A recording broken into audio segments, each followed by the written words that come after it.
Here you go. We're going to talk about the pyramid cell wall panel. This is the flagship of the collection, the main piece.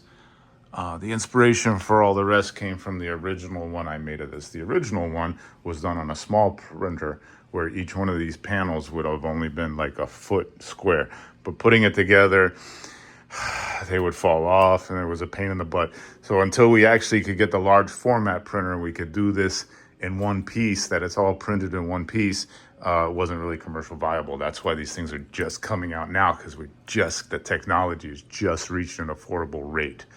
Having these pieces printed by someone else cost more than the wholesale price for the whole thing. If you tried to have this panel, this is two panels here. This is one panel, two panel, printed. To have a single panel printed by some other 3D printing service would cost you $1,000 a piece. So this would cost, to have this printed, would probably be about $1,600 just to have the pieces printed, not including all the technology we go into it. And the price we're selling it to you for is even much less than that. So this is this is to show you what it's made of, how it's constructed and stuff. It's on this, actually I'm gonna go ahead and turn on the overhead light so we can get a little bit more light when you see back there. Turn on the room and the light. We've been using this room. All the veterans have been coming over and enjoying the room a lot because it really works. So I originally, this was self-supporting before the original model, and then we tried mounting it on a piece of plywood, but the plywood would warp and be disshaped. And then so I was like, how can I straighten out the plywood? And I bought the aluminum, and I was like, well, we don't need the plywood. Let's just put it straight on the aluminum frame. So it's directly on a 20 by 40 millimeter extruded aluminum T-slot frame, the same type of construction that we use to hold the 3D printers together. So the technology is very familiar to me. Been working with T-slot frames for years, and it's very well bolted together. You can see super high quality. We even put nice end caps on the end so it will look beautiful. It has a Meanwell power supply and a WLED controller. What you're seeing there is the original factory box that comes with the instructions stuck back there. Of course, you would take that out once you get it. There's the LED, WLED. Let's take a good look.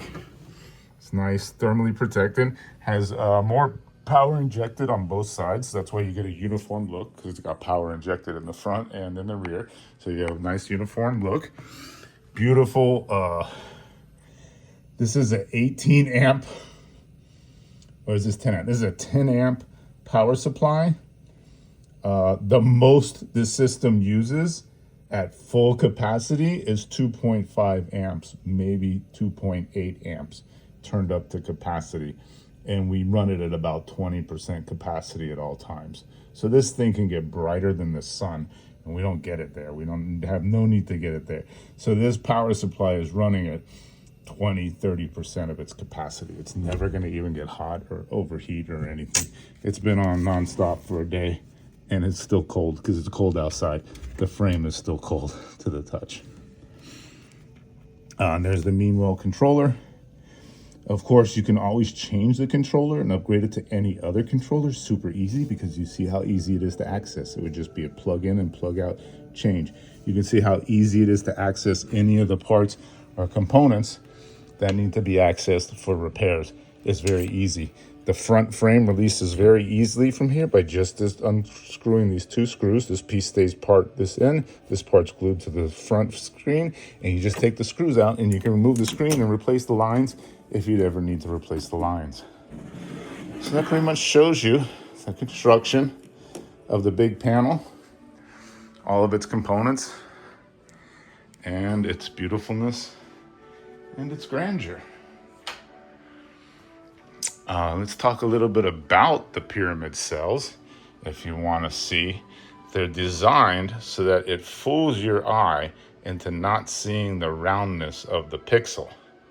It helps distort the image into many tones, and the lines look like black lines and the seams look like lines, and there's a variation here and there's a variation in the center, all intentionally designed to manipulate the 3D printing into creating this full spectrum of lights and tones and hues.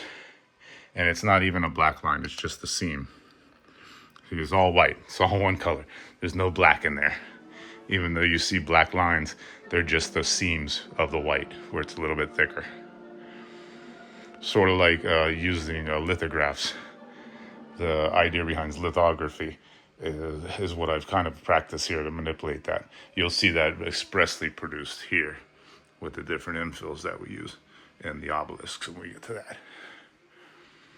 So that explains the large cell panel and what it's constructed of. And it's 1,000 millimeters by 750, I believe. Yeah. You're looking at 15 by 30 pixels, and each pixel being about 25 millimeters. Cool, huh? Okay, that's it.